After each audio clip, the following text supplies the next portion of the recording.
रहमतों और बरकतों वाला माह रमज़ान स्टार्ट होने में बस कुछ ही दिन बाकी रह गए हैं और हम मुसलमानों को बहुत ही बेचैनी और बेसब्री से इंतज़ार होता है कि कब माह रमज़ान स्टार्ट होगा। मतलब कि जब लास्ट ईयर रमज़ान मुबारक का मंथ एंड होता है ना, तो उसके बाद पूरा साल हम मंथ काउंट करते हैं, वीक्स और डेज़ काउंट करते हैं और फाइनली इंतज़ार की घड़ियाँ ख़त्म हो गई हैं। बस कुछ ही दिनों में रमज़ान मुबारक का बाबरकत महीना स्टार्ट होने वाला है और रहमतें और बरकतें समेटने के लिए हम बहुत ज़्यादा बेताब हैं। क्योंकि रमज़ान मुबारक के जो महीने के दिन होते हैं, वो बहुत ही ज़्यादा गिनती के होते हैं और हर कोई चाहता है कि इसमें ख़ास व ख़ास इबादत करे, ख़ास व ख़ास इस महीने को गुज़ारा जाए। जब हमारे घर में कोई भी मेहमान या कोई भी स्पेशल इवेंट होता है ना, तो हम उसकी खूब तैयारियां करते हैं।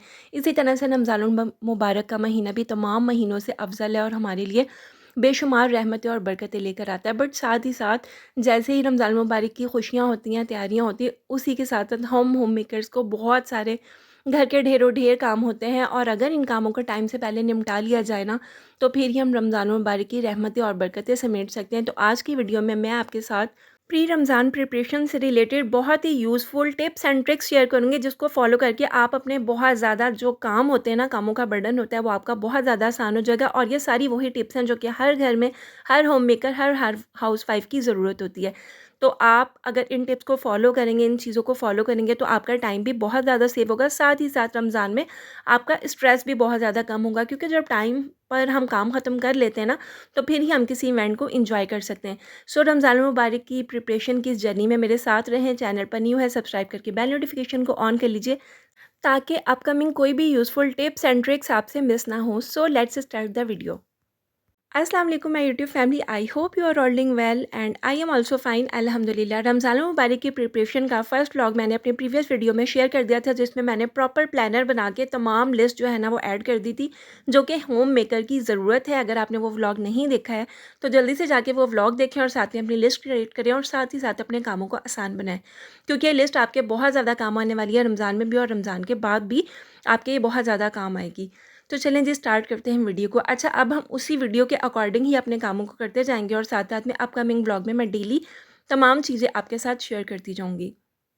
ब्लॉग का स्टार्ट किया है मैंने ब्रेकफास्ट से, बच्चे चले गए थे, उसके बाद मैंने ब्रेकफास्ट किया और साथ साथ में मैंने वॉशिंग के लिए मशीन लगा ली। और मैंने आपसे शेयर किया था कि हमने कोशिश करनी कि रमज़ान से पहले जितने भी हमारे एक्स्ट्रा जो क्लोथ्स वगैरह हैं उनको हमने वॉश कर लेना है। जस्ट लाइक कि जैसे आपको पता है कि यहाँ पर जो है वो मैं कर्टन वॉश कर रही हूँ। कर्टन जो है वो रिंग्स होते हैं इसके, और इसको जो है ना इस तरह से कोई भी डोरी हो आपके पास या कोई भी मतलब चीज़ हो, उसके साथ आप इसको बांध सकते हैं। मैं यहाँ पे मुझे पॉलीथीन बैग ही मिला था अवेलेबल फ़िलहाल अर्जेंट, तो मैंने उसके साथ ही इसको टाई कर दिया और उसके बाद मैं इसके ऊपर एक और जो है ना शॉपर वो रैप कर दूँगी, ताकि रिंग्स जो है ना वो बिल्कुल सिक्योर हो जाए। और उसके बाद इसको वॉशिंग मशीन में ऐड करके तो इस तरह से मैंने वॉश कर लेना है। रमज़ान से पहले मैक्सिमम कोशिश आपकी यही होनी चाहिए कि जो भी एक्स्ट्रा बेडशीट्स हैं, कवर्स वगैरह हैं, जो भी एक्स्ट्रा चीज़ें हैं, कर्टन्स वगैरह हैं, अगर आपका घर बहुत बड़ा है तो फिर आप सेक्शंस में डिवाइड कर लें। मतलब कि कभी एक रूम की बेडशीट और कर्टन्स आपने वॉश कर लिए हैं, फिर उसके बाद नेक्स्ट वीक आप दूसरे की कर सकते हैं, फिर तीसरे की। इस तरह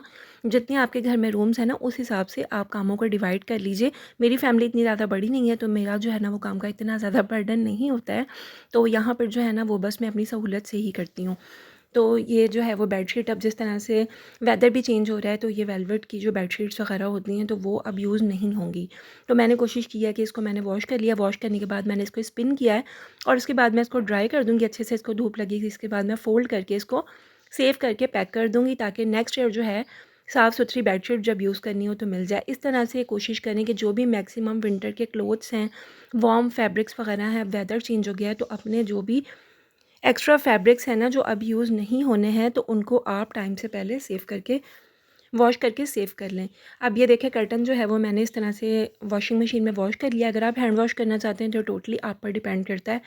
तो यहाँ पर ये देखें, ये इस तरह से मैंने इसको वॉश किया और उसके बाद ये देखें रिंग्स इसके बिल्कुल सेव हैं। और मैं बस इसी तरह से इसको इजीली वॉश कर लेती हूँ और उसके बाद बस ये ड्राई कर लेंगे प्रेस करके, और उसके बाद आप हैंग कर दें। इस तरह कोशिश करें कि जितने भी मैक्सिमम एक्स्ट्रा जो वॉशिंग के काम है ना वो आप पहले ही निपटा लें। और साथ में हम रमज़ान की जो भी प्रिपरेशन मैं कर रही हूँ तो मैं साथ साथ आपके शेयर करती जाऊँगी। यहाँ पर मैंने मस्टर्ड ऑयल मंगवा लिया है 5 kg, और इसके बाद जो है ना इसको हीटअप करना है और मैं प्रॉपर मेथड आपके साथ शेयर करूँगी कि किस तरह से हीटअप करके आप इसको यूज़ कर सकते हैं। और मैं अगर आपसे एक बात शेयर करूँगी, अगर फ्राइंग के लिए आप मस्टर्ड ऑयल यूज़ करते हैं ना तो ये बहुत ही ज़्यादा कम यूज़ होता है। बाकी टोटली आपकी फैमिली पर डिपेंड करता है, जो आपकी फैमिली में पसंद हो तो आप वो यूज़ कर सकते हैं। यहाँ पर जो है वो मैंने मंगवा के इसको पहले मैं हीट अप करके प्रिज़र्व कर लूँगी, ताकि रमज़ानुल मुबारक में हर चीज़ जो है वो जब रेडी होती है, टाइम पर प्रिपेयर होती है ना, तो फिर आपको परेशानी नहीं होती। और आपको पता है कि रमज़ान मुबारक के महीने में फ्राई आइटम जो है वो थोड़े ज़्यादा यूज़ होते हैं, तो ऑयल भी ज़्यादा कंज्यूम होता है। तो इसलिए कोशिश करें कि जो भी अपनी प्रिपरेशन है मील की, वो टाइम से पहले करके रख लें। अच्छा, अक्सर लोग ये कंप्लेन करते हैं कि हम मस्टर्ड ऑयल यूज़ करते हैं तो उसका खाना हमसे खाया नहीं जाता है। तो इसके लिए एक बेस्ट टिप ये है कि जब आप मस्टर्ड ऑयल बाय करने के लिए जाएँ, तो उनके पास 2 से 3 क्वालिटीज़ का आता है। आप उन्हें कहें कि हमें अच्छी क्वालिटी का चाहिए, और उसके बाद इसको हीट अप करने का एक प्रॉपर मेथड होता है। हमारे फैमिली में ये काफ़ी टाइम से यूज़ हो रहा है, बट बिल्कुल भी फ़ील नहीं होता है। जब इसको प्रॉपर गर्म कर लिया जाए ना, तो फिर आपको बिल्कुल भी फ़ील नहीं होता है कि आप मस्टर्ड ऑयल खा रहे हैं या उसमें बना हुआ खाना है। अच्छा, साथ ही बच्चों की आज फ़रमाइश थी लंच के लिए कि उन्हें जो है ना फ्राइड पोटैटो खाने हैं, और यहाँ पर जब भी कभी कोई सब्ज़ी समझ ना आए ना, अक्सर औक़ात मैं ऐसा ही करती हूँ कि पोटैटोज़ जो है ना वो फ्राई कर लेती हूँ। और माशाल्लाह अभी तो विंटर सीज़न है, तो इतनी फ्रेश वेजिटेबल्स आ रही हैं, कलर्स इतने अच्छे हैं सबके।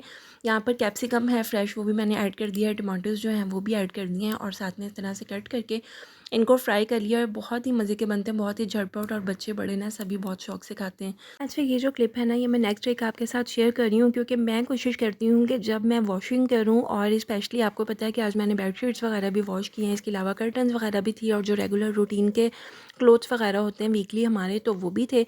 तो इसलिए मैं कोशिश करती हूँ कि जब मैं वॉशिंग करती हूँ ना, ज़्यादा काम हो, तो फिर मैं जो अपनी मील प्रिपरेशन है, जैसे कि सालन वगैरह होता है, वो मैं रात में बना लेती हूँ, या फिर कुछ ऐसा हाफ़ डन करके मैंने फ्रीज़ किया होता है, या फिर जो वेजिटेबल्स होती हैं उनको मैं हाफ़ डन करके या कट करके रख लेती हूँ, ताकि अगर बनाना भी हो ना, तो फिर मैं फटाफट से उनको निकालूँ और उनको जो है वो कट करके फ्रीज़ कर दूँ। मैंने पहले ही अपने व्लॉग्स में अक्सर आपसे शेयर किया है कि मैं अक्सर जो है वो ये वाली वेजिटेबल जो है वो मैं इस तरह से फ्रीज़ कर देती हूँ। तो फिर कभी आप बिज़ी होते हैं, कभी चैनल का काम होता है, कभी अचानक कहीं जाना पड़ जाता है, कभी वॉशिंग है, या कभी आप थक गए हैं, तबीयत ठीक नहीं है, तो इस तरह अगर आपने कोई काम हाफ़ डन पहले से करके रखा होता है ना, तो आप पर एक्स्ट्रा बर्डन भी नहीं आता, आप थकते भी नहीं हैं, और अपनी फैमिली की जो रूटीन है ना, वो भी डिस्टर्ब नहीं होती, उनको भी खाना टाइम पर मिल जाता है। अच्छा, इसके बाद जो मस्टर्ड ऑयल था उसको मैंने 2 पैन्स में ऐड कर दिया। अब मैं आपके साथ प्रॉपर टिप शेयर करती हूँ, जो कि मैंने स्टार्ट में आपके साथ शेयर की थी, कि इसको किस तरह से हीट अप किया जाता है ताकि कम कंज़्यूम भी हो, और इसके अलावा जो इसमें से ख़ास महक आती है, जिसकी वजह से अक्सर मस्टर्ड ऑयल जो है वो लोग पसंद नहीं करते हैं।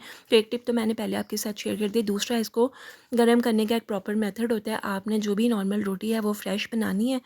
फ्रेश बनाने के बाद आपने 2 पीसेस करके इसके अंदर ऐड कर लेना है। अब मैंने दोनों के अंदर ऐड कर दिया, मीडियम फ्लेम पर मैं इसको रख दूँगी पकने के लिए।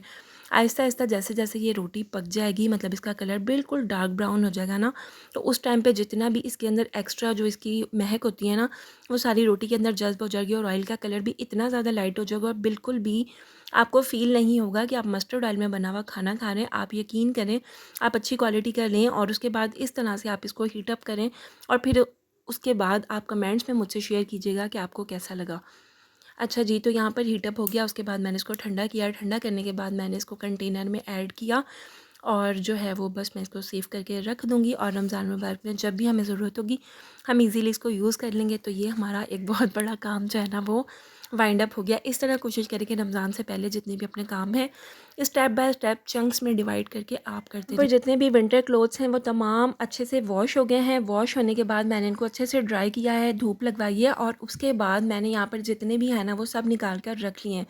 क्योंकि इंटीरियर सिंध वाली साइड पर अब वेदर चेंज हो गया, और अब कुछ दिन में वैसे ही मार्च का मंथ जो है वो स्टार्ट हो जाएगा, और उसमें बिल्कुल भी इन चीज़ों की ज़रूरत नहीं होती है। और दूसरा ये कि रमज़ान मुबारक का महीना आ रहा है, तो कोशिश करें कि अपना जो भी वार्म क्लोथ्स वाला काम है ना, उनको भी आप टाइमली कर लें, और ये भी मैंने लिस्ट में ऐड किया हुआ था। अच्छा, यहाँ पर वार्म क्लॉथ को ऑर्गेनाइज़ करने की एक प्रॉपर वीडियो मैंने अपने चैनल पर शेयर की थी, जिसमें मैंने प्रॉपर फोल्डिंग मेथड आपके साथ शेयर किए थे।